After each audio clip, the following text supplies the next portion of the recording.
Hermanos, les pido que abran sus Biblias en 1 Timoteo capítulo 3, versículo 14. 1 Timoteo 3, versículo 14 al 16.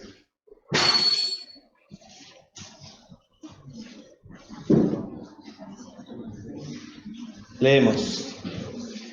Dice: te escribo estas cosas esperando ir a ti pronto, pero en caso que me tarde, te escribo para que sepas cómo debe conducirse uno en la casa de Dios, que es la iglesia del Dios vivo, columna y sostén de la verdad. Indiscutiblemente grande es el misterio de la piedad.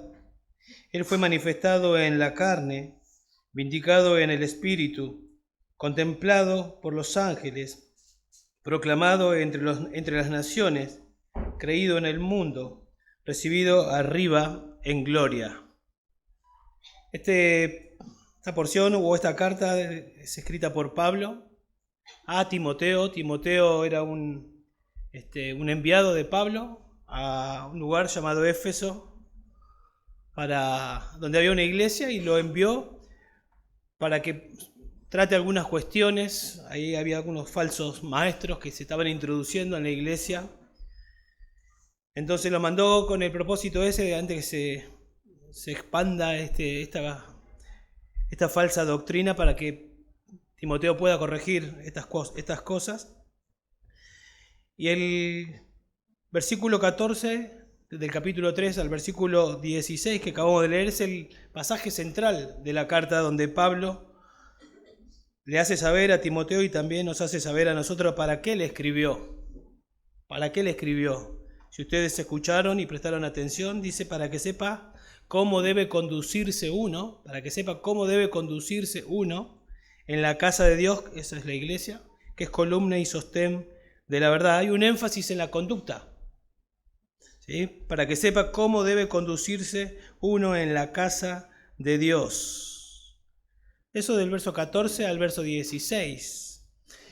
Porque la iglesia son las personas, ¿sí? No el edificio. Nosotros decimos vamos a la iglesia a veces pensando el edificio que gracias a Dios tenemos, que Dios nos dio. Pero la Biblia nos enseña que las personas conforman la iglesia. Dios salva a una persona, esa persona pasa a ser iglesia, parte del cuerpo de Cristo. Y lo que Pablo le está enseñando a Timoteo es que la conducta de los creyentes debe armonizar con lo que somos, con lo que tenemos, ¿sí? Debe armonizar con lo que somos. Somos miembros del cuerpo de Cristo. Dice que somos miembros de la casa de Dios. Somos miembros de la familia de Dios. Estábamos en el mundo. La Biblia dice que éramos de la familia no de Dios, sino del diablo. Cuando entendimos el mensaje del Evangelio, Dios nos salva por medio de ese mensaje que ahora vamos a explicar. Y nos saca de la familia del diablo y nos introduce a su familia. Llegamos a ser miembros de la familia de Dios. Como miembros de la familia de Dios, debemos conducirnos conforme a eso, a lo que somos, miembros de la familia de Dios. Pero también tenemos una misión como miembros de la familia de Dios. Somos columna, la iglesia es columna y baluarte de la verdad. Esa es nuestra misión, poner en alto la verdad de Dios. No inventar nada nuevo, sino explicar lo que está en la Biblia, y de esa manera estamos sosteniendo y proclamando la verdad de Dios. Y también tenemos un mensaje que debemos vivir conforme a ese mensaje, que es el Evangelio. Y nosotros nos vamos a enfocar en el versículo 16, que nos habla del mensaje, ¿sí? Nos habla del Evangelio. Y lo que vamos a estar viendo son 6 verdades que nos recuerdan el mensaje que moldea nuestra conducta. O podemos agregarle 6 verdades que nos recuerdan el mensaje en el cual confiamos, el mensaje que proclamamos y el mensaje que debe moldear nuestra conducta. Y cuando hablo de que es el mensaje que debe moldear nuestra conducta, por favor no piensen que es un mensaje que trata con el exterior, nomás con la conducta, sino que es un mensaje que llega a lo profundo de nuestro corazón, transforma nuestra vida internamente, y esa transformación se ve en nuestra conducta, en nuestro andar. Entonces es un mensaje transformador que transforma el corazón y la evidencia de que eso ocurrió es que nuestra conducta es una conducta que es conforme a lo que somos, familia de Dios, conforme a la verdad que sostenemos en alto, conforme al mensaje que hemos abrazado.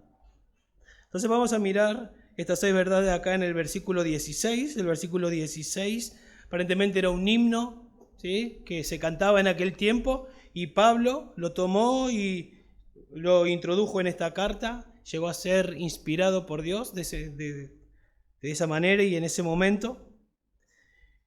Y este himno dice verdades profundas en las que nosotros vamos a meditar. Comienza diciendo el versículo 16, hace como una introducción antes de comenzar a ver estas verdades. Dice, indiscutiblemente grande es el misterio de la verdad. Indiscutiblemente, o sea, no hay dudas, a eso se refiere. Es indiscutible. Todos los creyentes, todos los que pertenecemos a la familia de Dios, podemos decir, no hay dudas, es un gran mensaje. Estamos en la era de los mensajes, yo pensaba hoy, ¿no? Si tenés Facebook, te llegan mensajes, si tenés correo electrónico, mensajes, WhatsApp, mensajes, pero mensaje como el Evangelio, no hay. Es un mensaje tremendo, porque es el mensaje de Dios, es poderoso, tiene la capacidad de salvar. Más allá de si usted cree o no cree, es el mensaje de Dios, tiene que ver con la vida o la muerte. Si lo recibís, lo haces tuyo, vida eterna. Si lo rechazás, muerte eterna. Fíjate qué importante que es este mensaje. Y estamos de acuerdo, indiscutiblemente, o sea, no hay duda de que es un gran mensaje para nosotros los que creemos. Si prestaron atención a la lectura que hizo el hermano Sergio, obviamente hay para algunos, para los que todavía no abrazaron ese mensaje, el Evangelio es locura, dice, es necedad, no tiene sentido. Pero para los que hemos creído es poder de Dios, porque hemos experimentado el poder de Dios, esa transformación interna. Y decimos sí, indiscutiblemente, no hay mensaje como el que hemos cantado, como el que se ha leído y como el que vamos a explicar. Es el mismo mensaje. Y Sergio decía, no es casualidad, Dios preparó este día, este momento, porque tenía Él en su soberanía orquestado este mensaje para que todo lo que estemos acá lo escuchemos con mucha atención. Dice, indiscutiblemente grande, la palabra ahí es mega, que la conocemos, mega, es grande, hablando en el sentido de que es majestuoso en enfoque, sublime, no hay mensaje como este, no hay un mensaje como este.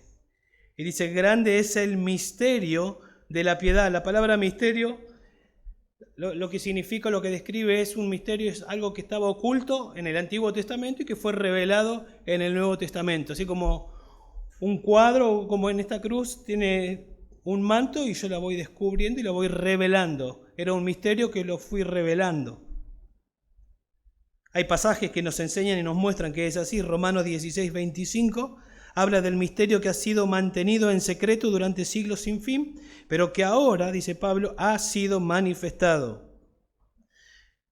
En la lectura que tuvimos hace un tiempito, en Colosenses 1.26 dice, habla del misterio que ha estado oculto desde los siglos y generaciones pasadas, pero que ahora ha sido manifestado a sus santos, a quienes Dios quiso dar a conocer cuáles son las riquezas de la gloria de este misterio, un misterio oculto que fue revelado. Y este misterio del que está hablando Pablo es el Evangelio. Es el Evangelio. Dentro de poquito vamos a celebrar la Navidad, el nacimiento de Cristo. ¿Para qué nació Cristo? ¿Por qué nació Cristo? ¿Quién es Cristo? Bueno, todo eso tiene que ver con el Evangelio. A esto se refiere Pablo como indiscutiblemente grande. El hermano Nicolás comenzaba hablando del Dios eterno. En la semana pasada estuvimos hablando del Dios que trasciende los cielos, que está más allá de lo creado. Ese Dios majestuoso llegó, sin dejar de ser Dios, como vamos a ver, se hizo un bebé, como un bebito que ahí ustedes seguramente vieron, un bebito. El rey del universo, el creador, llegó a ser un bebé. ¿Para qué? ¿Por qué? ¿Para qué hizo eso? Bueno, cuando nosotros entendemos esto, debe producir algo en nuestras vidas. Los que ya somos creyentes, adorar al Señor, y el que todavía no entiende el por qué, prestar atención. ¿Por qué se hizo un bebé? ¿Para qué se hizo un bebé? Bueno, y dice que es el misterio de la piedad. Es la única vez que Pablo habla del misterio de la piedad. En capítulo 3, verso 9, se habla del misterio de la fe. Acá habla del misterio de la piedad. Y la palabra o la idea de piedad ahí tiene que ver con, o se está refiriendo a la verdad salvadora, a la justicia de Dios que produce santidad en aquel que abraza esa salvación. O sea, está hablando del misterio de la piedad, el misterio del evangelio, que cuando uno lo abraza, lo hace suyo, produce piedad, produce una vida santa.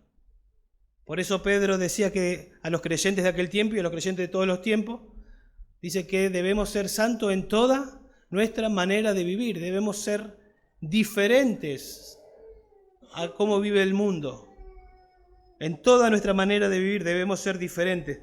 ¿Por qué? Porque el mensaje del Evangelio, el que llegó a nuestra vida, transforma nuestra vida interna y se ve en nuestra conducta. Transforma nuestro corazón y se ve en nuestra conducta. Y pensando en lo que dije al inicio, es muy importante entender que la conducta es muy importante para todos nosotros dentro de la iglesia, lo que ya venimos a esta iglesia y somos miembros. Muy importante. Porque somos, ¿sí? Espero que así sea, somos familia de Dios, miembros de la familia de Dios. Debemos comportarnos conforme a eso, lo que somos. ¿Sí? Tenemos un mensaje que sostener. ¿Sí? Tenemos una misión, sostener la verdad de Dios, la que fue revelada desde Génesis a Apocalipsis. La tenemos que poner en alto. Y tenemos un mensaje que hemos abrazado, que confiamos, que creemos, que proclamamos, y ese mensaje va moldeando nuestra conducta. Llegó un día a nuestras vidas, transformó nuestra vida y va moldeando nuestra conducta. Y nos va haciendo cada vez más semejantes, ¿saben a quién? A Jesús. Bueno, tiene esta porción que vamos a ver tiene 6 líneas. Podemos ver las primeras 3, hablan del contenido del mensaje, podemos decir del contenido del mensaje, de la obra de Cristo, y de la mitad en adelante habla del compromiso, podemos decir, de la iglesia con ese mensaje. El mensaje, Cristo vino, murió en la cruz, resucitó, ascendió, y ahora ese mensaje se lo dio a la iglesia lo abrazó, somos transformados, lo proclamamos, lo ponemos en alto, y ese mensaje sigue transformando nuestras vidas. Así que las primeras líneas nos hablan del ministerio terrenal de Cristo, concluye con el triunfo en la glorificación, y la segunda estrofa nos habla del ministerio de Cristo que prosigue, pero a través de la iglesia, acá, a través de nosotros. Entonces comencemos a ver a partir de ahora las 6 verdades que te recuerdan el mensaje que debe moldear tu conducta. La primera verdad es que Él fue manifestado en carne, dice así. Está hablando de Cristo. Él fue manifestado en carne. Se refiere a Cristo. Él fue manifestado en carne.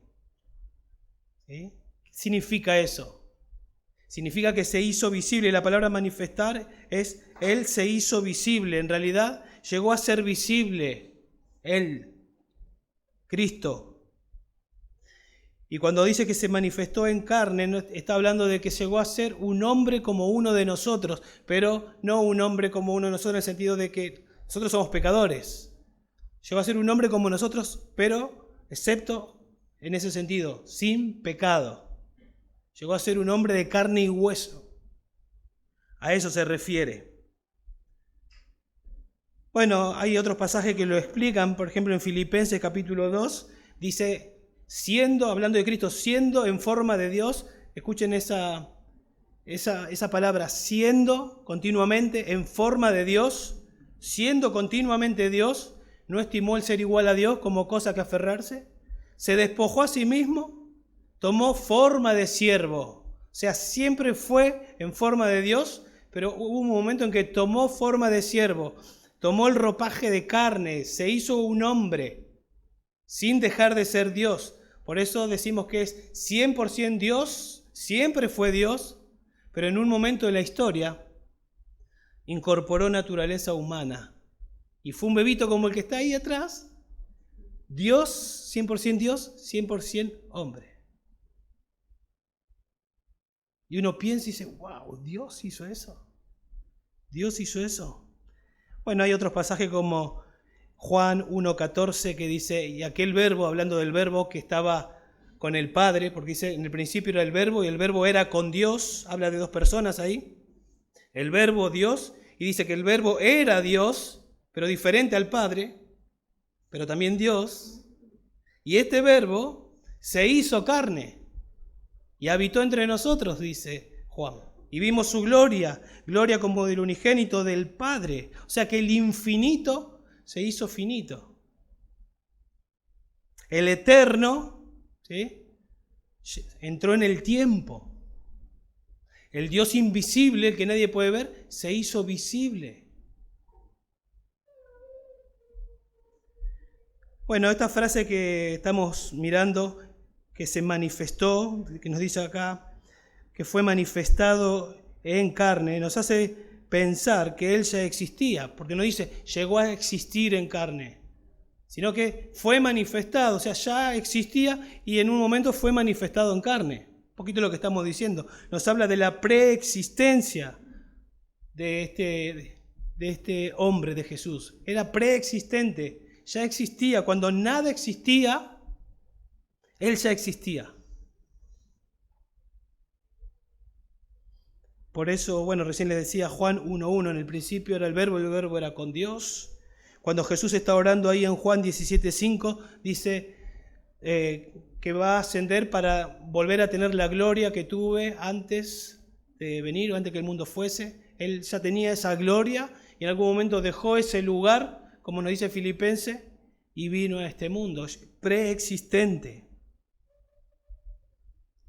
Siguió siendo lo que era, siguió siendo Dios continuamente, pero en un momento se convirtió en lo que no era, hombre. Y va a continuar así para siempre, siendo Dios hombre. Todos aquellos que muramos y vayamos al cielo, vamos a poder ver a Dios hombre. Indiscutiblemente grande es el misterio. Ahora entendemos por qué Pablo comienza así. Indiscutiblemente grande es este misterio. Es Dios con nosotros. Emmanuel, Dios con nosotros. Primera de Pedro 1:20 dice que Él estaba preparado desde antes de la fundación del mundo. Antes de que en Génesis 1 leemos, en el principio dijo Dios que sea la luz y fue la luz. Antes de esas palabras ya estaba listo, ya estaba preparado para venir al mundo. En Gálatas 4:4 dice, pero cuando vino la plenitud del tiempo, el cumplimiento del tiempo, el tiempo exacto, Dios envió a su Hijo, nacido de mujer, nacido bajo la ley. Y escuchen para qué, a fin de que redimiera a los que estaban bajo la ley, a fin de que comprara a los que estaban bajo la ley. La ley podemos pensar en los 10 mandamientos, que también fue dada por Dios. Pero Dios da los 10 mandamientos no para salvar, sino para, como un espejo, mostrar. Cuando usted se mira en un espejo, usted ve las imperfecciones que tiene, ¿verdad? Por ahí usted piensa que está a 10 puntos. Yo recién llegué y fui al espejo y tenía paradito acá, no sé si se me arregló. Pero yo pensé que estaba a 10 puntos y de repente el espejo me mostró que había algo que estaba mal. Y bueno, eso no es nada. Peor, la Biblia nos muestra las imperfecciones del corazón.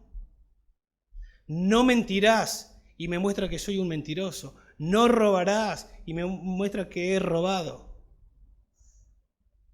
No adorarás a dioses ajenos, me muestra que soy un idólatra. Me muestra lo que soy, la ley. Entonces la ley me muestra lo que soy y eso es una bendición, pero la ley no me salva, la ley me condena. Sos esto y esto y por lo tanto mereces el infierno. Y acá el pasaje dice que Jesús vino en la plenitud del tiempo a fin de redimir, a fin de comprar, a fin de hacer algo, de pagar el precio de todas aquellas personas que están condenadas por la ley. En Marcos 10:45 dice que el Hijo del Hombre no vino para ser servido, sino para servir y para dar para dar su vida en rescate por muchos, para comprar, para pagar un precio por la vida. Ahora vamos a ver cuál es ese precio. Él se manifestó para deshacer las obras de Satanás, dice Primera de Juan también.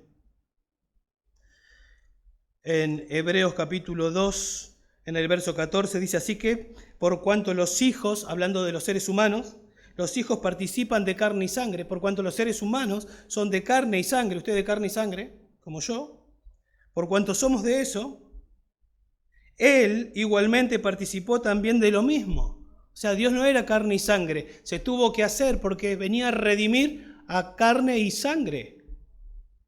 En el Antiguo Testamento se sacrificaban animalitos. El animalito era inocente, él no tenía que morir, pero simbólicamente estaba enseñando algo. Tenía que morir un inocente, tenía que haber derramamiento de sangre. Pero cuando Juan el Bautista vio a Jesús, dijo: he aquí el Cordero de Dios que quita el pecado del mundo. Porque nosotros no somos animales, somos seres humanos. Entonces Dios, si bien lo fue ilustrando con animalitos, era para mostrarnos que un día una persona perfecta, justa, sin pecado, tenía que ser nuestro sustituto. ¿Y quién es perfecto, justo? ¿Te mira para los costados? No va a encontrar a nadie. Si repasa toda la historia, no va a encontrar a nadie. Tiene que mirar para arriba nada más, y ahí está el justo, el perfecto. Y Él decidió hacerse hombre para venir a este mundo, para redimirnos, para comprarnos para Él. Entonces la primera línea podemos decir que nos habla de la encarnación. ¿Sí? La encarnación, el preexistente se encarnó, se hizo hombre sin dejar de ser Dios. Veamos la segunda verdad. Dice ahí, vindicado en el Espíritu, o justificado, que es lo mismo, en el Espíritu. Esa es la segunda verdad. Y la idea es de que el Espíritu de alguna manera justificó que Jesús era quien dijo ser. Lo que el Antiguo Testamento decía de Jesús, que Él era el Mesías, lo que Él dijo que Él era, Él dijo: yo soy, dijo Él, que Él era Dios. Él dijo que Él era la resurrección y la vida, que Él era la verdad, el camino, que nadie llega al Padre si no es por Él. Bueno, ¿cuántas cosas Él dijo? Él es la puerta, Él es el camino para llegar a Dios. Todo lo que Él dijo, el Espíritu lo justifica. Pero hay otro pasaje que nos ayuda a ver de qué manera lo justifica, yo se los leo, que está en Romanos 1:4, dice así: y fue declarado Hijo de Dios con poder. Jesús fue declarado Hijo de Dios. Este realmente es el Hijo de Dios. Lo que Él dijo que era, lo que el Antiguo Testamento decía de Él, fue declarado Hijo de Dios con poder, conforme al Espíritu de santidad, por la resurrección de entre los muertos. Cuando Cristo resucitó, este pasaje nos dice que el Espíritu lo resucitó, y al resucitar está diciendo, realmente este hombre era el Mesías que se esperaba. Este hombre es lo que Él dijo que era, Dios hecho hombre. Entonces se encarnó, resucitó, eso significa que murió antes, que murió en la cruz. Y venimos explicando que Él vino a redimir. Redimir es comprar. Comprar tiene que ver con pagar un precio. Y ese precio fue precio de sangre.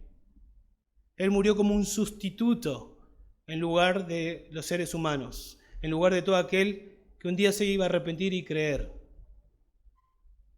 Usted y yo merecemos el infierno. Y Él tomó nuestro lugar, y cuando Él fue a la cruz, Él recibió la ira del Padre. Él recibió la ira del Padre, muriendo, derramando esa sangre preciosa para pagar lo que usted y yo tendríamos que pagar eternamente en el infierno. Y ustedes recordarán que Jesús dijo varias palabras, pero una de las últimas fue: consumado es. La cuenta fue totalmente saldada. Y entonces, recién ahí entrega el Espíritu y muere. Y el Espíritu lo resucita. Significa que todo lo que pasó en la cruz, incluyendo la resurrección, el Padre quedó satisfecho y dijo: Amén. Fue pagado. Fue pagado.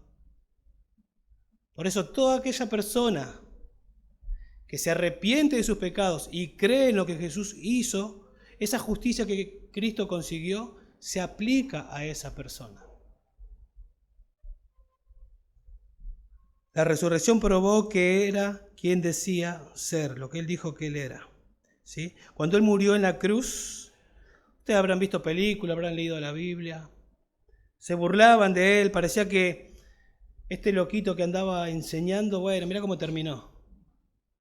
Mirá cómo terminó. Pensaban que ya está, lo sacamos de encima, pero estaba ocurriendo exactamente el plan que el Dios Trino había diseñado. Escuchen, yo le leo. Hechos 2:23 dice, a este, hablando de Jesús, entregado por el plan predeterminado y el previo conocimiento de Dios. O sea, cuando Cristo fue entregado, estaba predeterminado.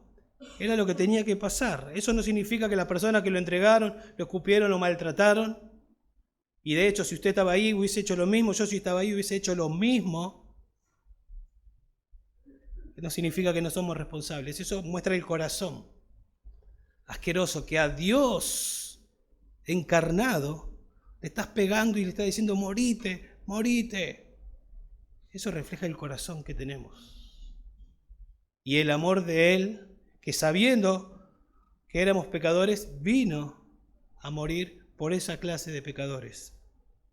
A quien Dios resucitó, poniendo fin a la agonía de la muerte, puesto que no era posible que Él quedara bajo el dominio de ella. Hermanos, del patriarca David os puedo decir confiadamente que murió y fue sepultado, y su sepulcro está entre nosotros hasta el día de hoy. Pero siendo profeta y sabiendo que Dios le había jurado sentar a uno de sus descendientes, Jesús era descendiente de David, miró hacia el futuro y habló de la resurrección de Cristo, que ni fue abandonado en el Hades, ni su carne sufrió corrupción. A este Jesús resucitó Dios, de lo cual todos nosotros somos testigos. Nosotros vimos que Él resucitó, se nos apareció. Esto está diciendo después de que ascendió al cielo. Cuando Jesús estaba muriendo en la cruz, tuvo un diálogo con uno de los ladrones. Murió con 2 ladrones, con 2 malhechores. Y Jesús le dijo estas palabras. En verdad, después de que él entendió que Jesús era Dios, que entendió que necesitaba un Salvador y le pidió que se acuerde de él, Jesús le dijo estas palabras. En verdad te digo que hoy estarás conmigo en el paraíso. Vas a estar conmigo en el paraíso. Porque Jesús sabía que iba a resucitar. Y que este hombre iba a ir al cielo. En Romanos 4:25 dice, el cual fue entregado por causa de nuestras transgresiones. ¿Por qué fue entregado? Por causa de nuestras transgresiones, por causa de nuestros pecados fue a la cruz. Y resucitó, o sea, murió y resucitó para nuestra justificación. O sea que lo que hizo, lo hizo para justificarnos, para declararnos justos, porque somos culpables. Pero para eso lo hizo. Si Él no hubiese resucitado, no había posibilidad de justificación. Nadie podría ser justificado. No estaríamos cantando nada acá, no tendría sentido. Pero porque Él resucitó y hemos creído en Él, nos hemos arrepentido y creído, somos justificados, declarados justos por los méritos de Cristo. Bueno, eso es amor. Eso es amor. Dios muestra su amor para con nosotros en que siendo aún pecadores, Cristo murió por nosotros. Cristo murió por nosotros.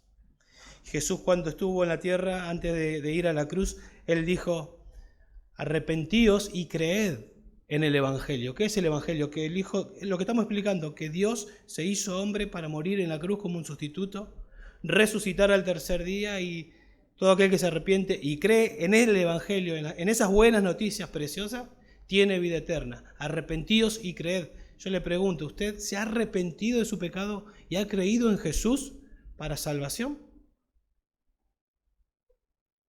Si no es así, usted está en peligro. Porque si usted no se aferra a Jesús en arrepentimiento y fe, usted, porque Dios es justo, usted tiene que pagar su pecado en el infierno.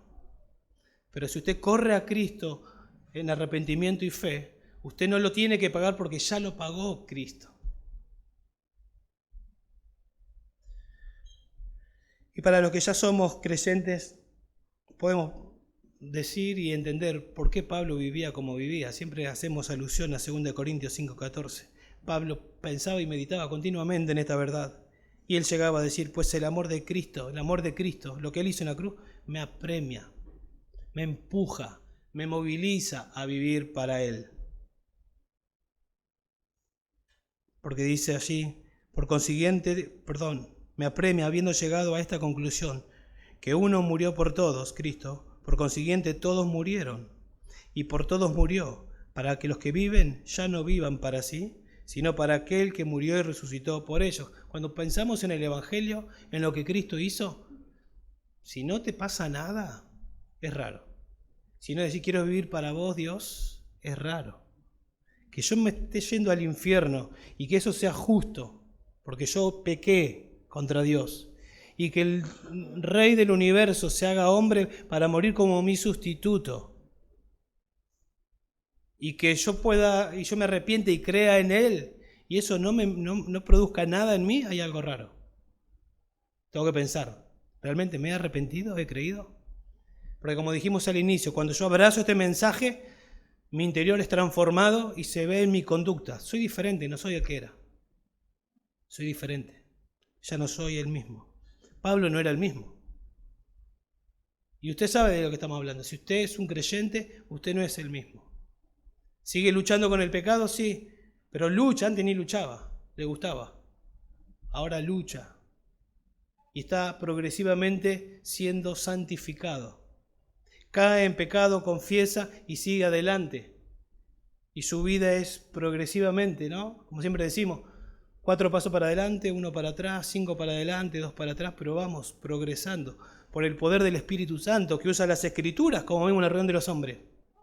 Usa las Escrituras para santificarnos y llevándonos en ese proceso de santificación. Pero si usted no se ha arrepentido de su pecado y no cree, usted no puede percibir eso. Usted no está viviendo eso, porque usted está muerto espiritualmente. Necesita arrepentirse de su pecado y creer en Jesús. Entonces la primera línea nos habla de la encarnación de Cristo, la segunda línea nos habla de la resurrección. Y luego, fíjese, la tercera verdad tiene que ver con que dice que fue contemplado por los ángeles. ¿Sí? Contemplado por los ángeles, o visto de los ángeles, podemos decir. Cuando nosotros leemos en los evangelios, vemos a los ángeles siempre alrededor de Jesús de una u otra manera. Cuando iba a nacer y María iba a quedar encinta, un ángel se le apareció. Cuando José la quería dejar porque no entendía cómo estaba embarazada María, apareció un ángel. Cuando Jesús nació, aparecieron ángeles con los pastores. Cuando Jesús fue tentado, aparecieron ángeles. Cuando estuvo en Getsemaní, aparecieron ángeles. En su muerte, ángeles. En la resurrección, ángeles. Y es el contexto de esta frase que nosotros tenemos acá. Cuando dice que fue visto de los ángeles, es la misma idea que se usa para hablar de cuando Él apareció a diferentes personas. Aparentemente apareció a los ángeles, Jesús. Y tenemos que pensar, y la Biblia nos dice en un pasaje de 1 de Pedro 3:18, dice lo siguiente: porque también Cristo murió por los pecados una sola vez, el justo por los injustos, para llevarnos a Dios, muerto en la carne pero vivificado en el Espíritu, en el cual también fue y predicó a los espíritus encarcelados. O sea que cuando estaba muriendo, su cuerpo colgado en la cruz, su espíritu fue y predicó a los demonios, como demostrando que Él venció en la cruz. Pero lo más probable que Pablo está diciendo, nos está llevando a pensar de que el Rey del universo se hizo hombre, fue a la cruz, resucitó y volvió al cielo. Y los ángeles estaban en el cielo, ¡wow! Asombradísimo, ¿te imaginas? A los ángeles. Los ángeles no son omniscientes, no saben todo.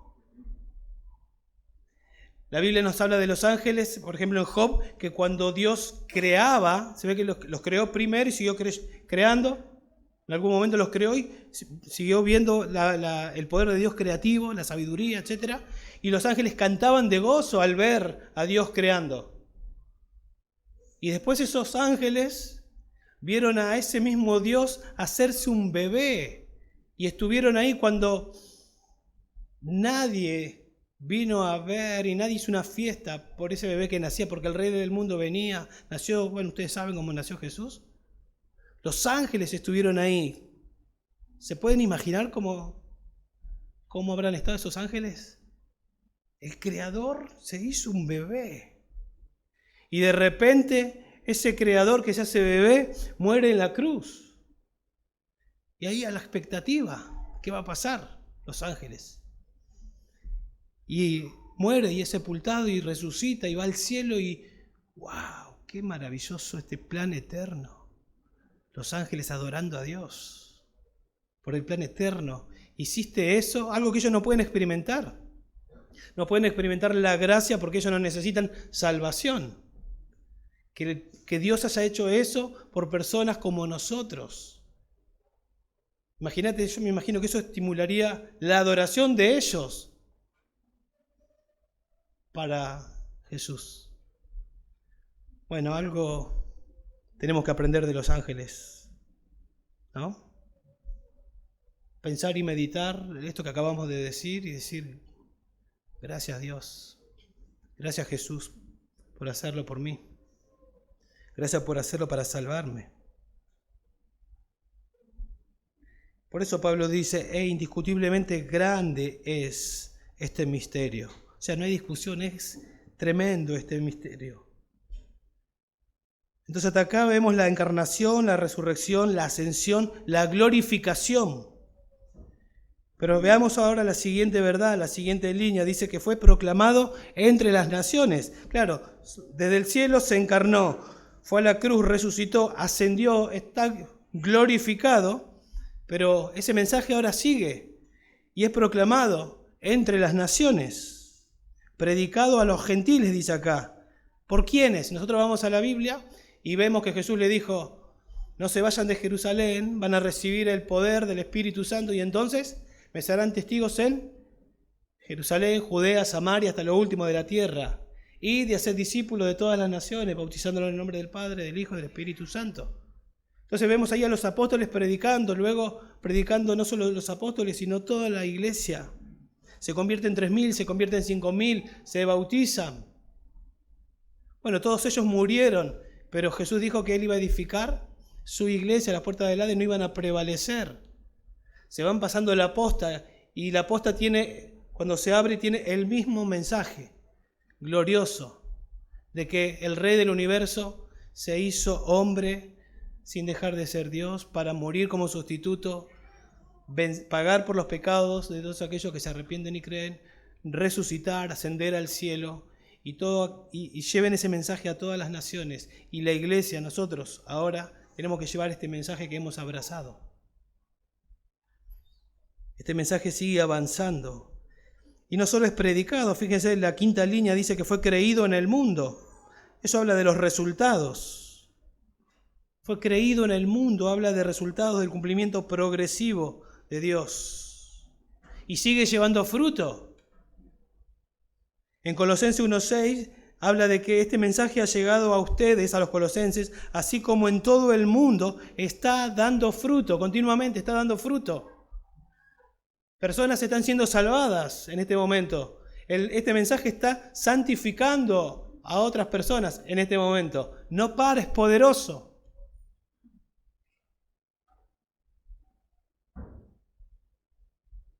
Y ese mensaje está en nuestras manos. Y es el que predicamos, el que deberíamos estar predicando. Porque ¿cómo invocarán a aquel en quien no han creído? Dice la Biblia. ¿Y cómo creerán en aquel de quien no han oído? ¿Y cómo oirán sin haber quien les predique? ¿Quién les va a predicar? La iglesia. Lo que hemos creído. Y la última verdad dice que fue recibido arriba, en gloria, Jesús. Recibido arriba en gloria. Eso habla de la ascensión. De nuestro Señor ascendiendo al cielo. El mismo que descendió, dice Efesios 4:10, es también el mismo que ascendió mucho más arriba de todos los cielos para poder llenarlo todo.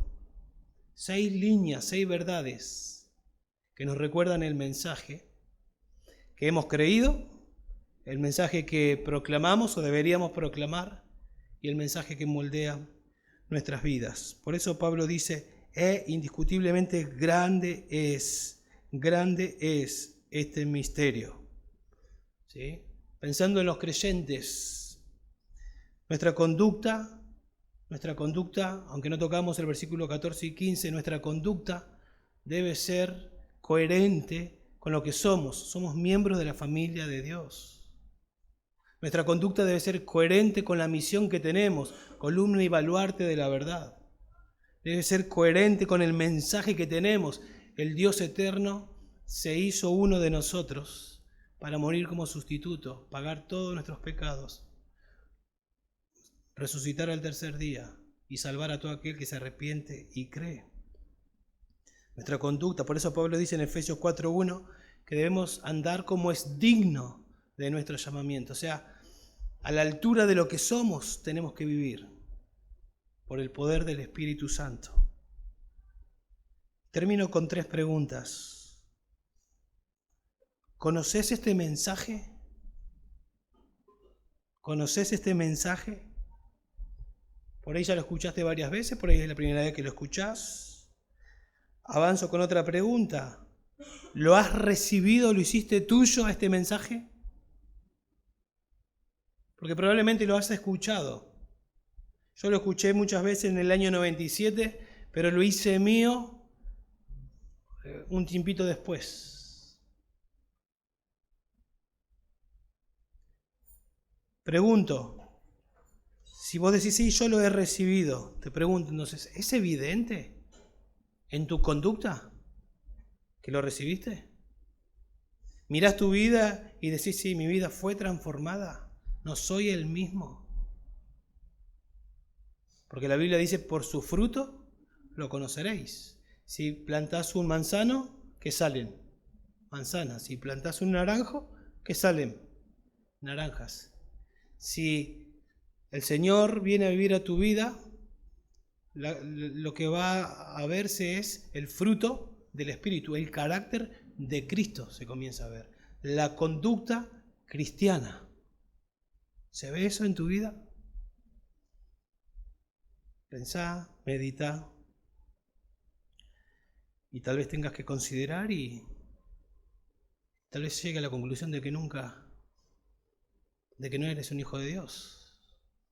Y tal vez tengas que arrepentirte en este día de tus pecados y confiar en que Jesús pagó todo para darte salvación. Y tenés que venir a Él en arrepentimiento y fe, nada más. ¿Qué tenés que traer? Buenas obras no sirven. La obra la hizo Él. ¿Qué tenés que traer? Tus pecados para que los pague Él. Ya los pagó. Es decir, tenés que venir, Señor, no tengo nada, lo único que tengo para ofrecerte es mi miseria. Estoy arrepentido de lo que soy. Estoy arrepentido y creo que vos moriste para darme salvación. Estoy arrepentido, por favor, sálvame. Él te salva. Él te salva. ¿Y sabes qué va a pasar? ¿Cómo te vas a dar cuenta? Tu vida va a comenzar a ser diferente de ese mismo momento. No vas a ser el mismo.